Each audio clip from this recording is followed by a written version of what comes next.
1900s. When the sugar industry arrived, that's when they moved out.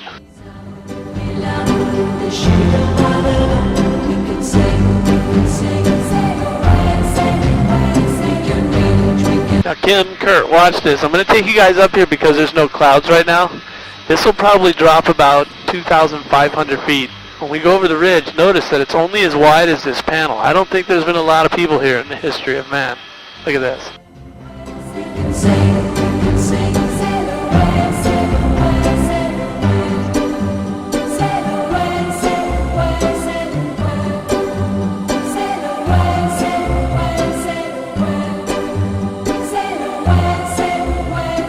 The light green tree below you on this is called the kauai nut tree. It's what they make the kauai nut lay out of, the brown nut lay.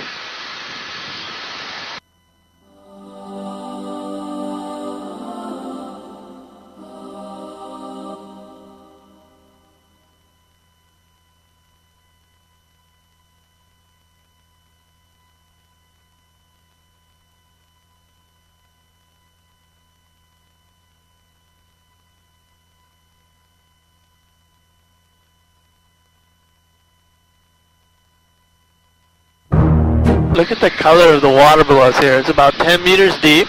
When you sail along here, you'll see the caves along the shoreline. They might take you inside some of them, particularly in this area where we are now.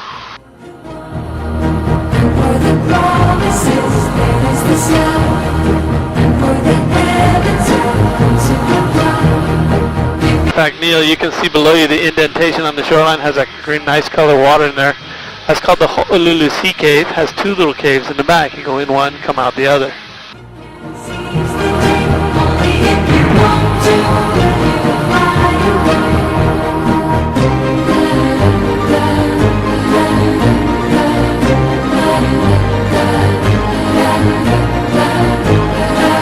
It gets a little bumpy right here until we get to the beach. The wind is coming right here. So once you get to the beach, then there's nothing to create the turbulence anymore, so it's smooth.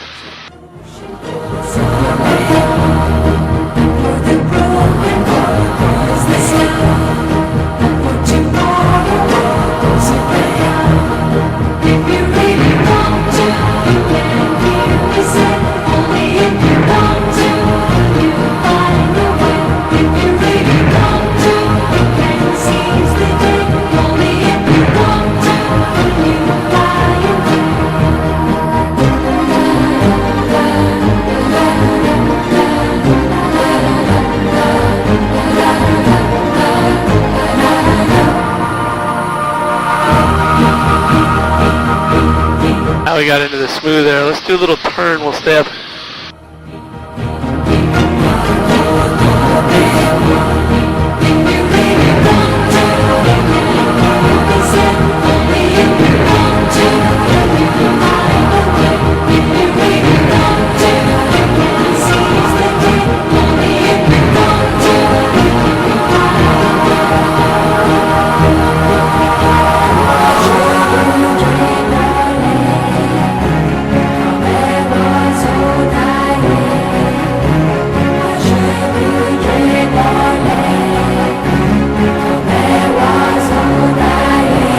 Look at the coast from this side, Kim. You can see there's a valley back there, has a waterfall called Hanakapiai.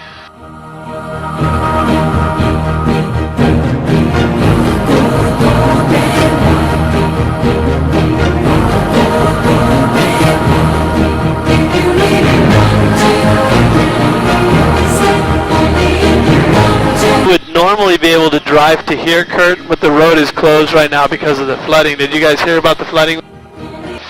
In April, we got 49.62 inches of rain one day. That's like more than 4 feet in one day.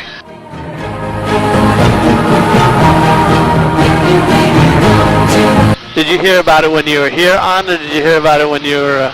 No, when we were back in California. Already heard about it, yeah? We live in North Shore, so we are afraid that the rental house we live is going to be affected. Yeah, it's kind of sad because, you know, you come here, you want to go all the way to them, but you can't get down here right now. It's probably going to be another couple months before it opens up enough for people to use. Even the local residents cannot drive in and out freely right now. They have to be escorted maybe 4 times a day. They escort them in and out if they want to go in or out.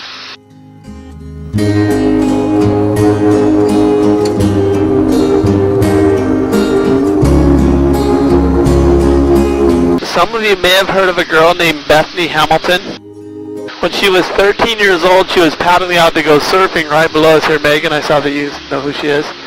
See the waves are breaking on the reef right there? She was on the right side there. And that's where she lost her arm to the tiger shark. Anybody losing a limb to a shark is a traumatic experience, right? But she looks the news and the media in the eye and says, whatever, life goes on, big deal. So she went on to become the women's surfing champion with one arm, and they made the movie Soul Surfer about her as a result of that. She lives right up in here with her husband, and they have 2 boys now.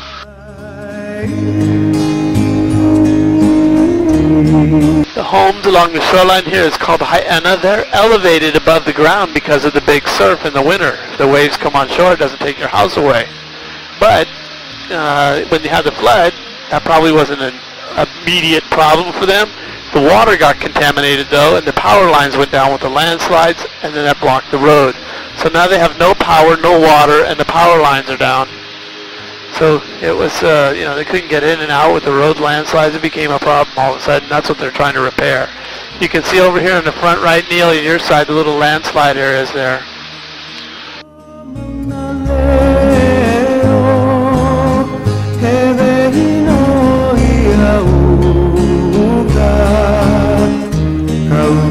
You can drive up to this bay here called Hanalei. This is actually north of Kauai, the north part right here.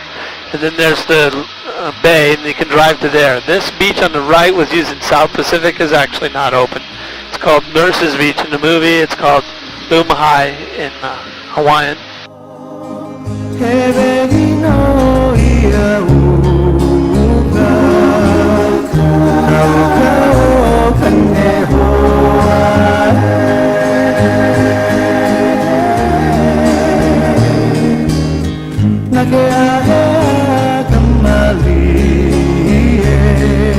Now this area in the old days would have been dangerous. On the left there's a lot of people, on the right there wouldn't have been any people. So when you came around a corner, sometimes people would rob people and they would get killed in those robberies. So the king got really mad about that, and he decided he's going to pass a law that couldn't happen. When he got mad, he smashed an oar on the ground and it splintered the wood. So it became known as the law of the splintered paddle, or mamalohoa in Hawaiian. And he said that if anybody does that, he will use all of his resources to find out who did it and take care of the situation. Well, the area below us is called Lumahai, and this area here was changed to Mamalohoa. So this is called Mamalohoa, which means the law of the splintered paddle is over the area. Pretty neat concept, right? You have a crime, pass a law, no more crime. The reason it worked, though, is because he didn't say, well, this is your 5th time. If you do it 5 more times, we're going to put you in jail. You know what I mean? He took care of it right away. So if you go to the big island of Hawaii, there's a highway down and along the shoreline, and there's a highway up above. The one up above is known as the Mamalohoa Highway.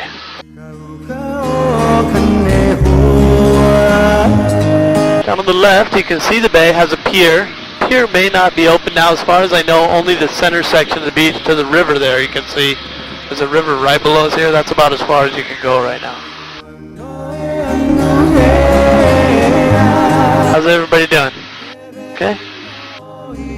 Okay, how about you? Good. There.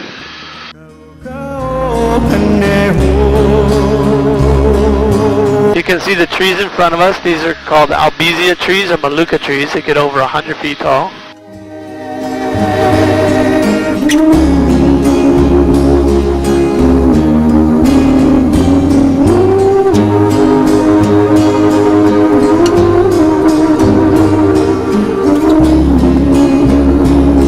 Mark Zuckerberg, the founder of Facebook, bought 2 properties on Kauai, way off in the distance there at a place called Pila'a Beach.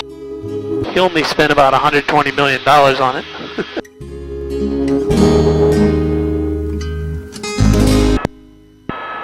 I'm getting kind of motion sickness. Is there like a bag? Yeah, in the right door there, right by on the white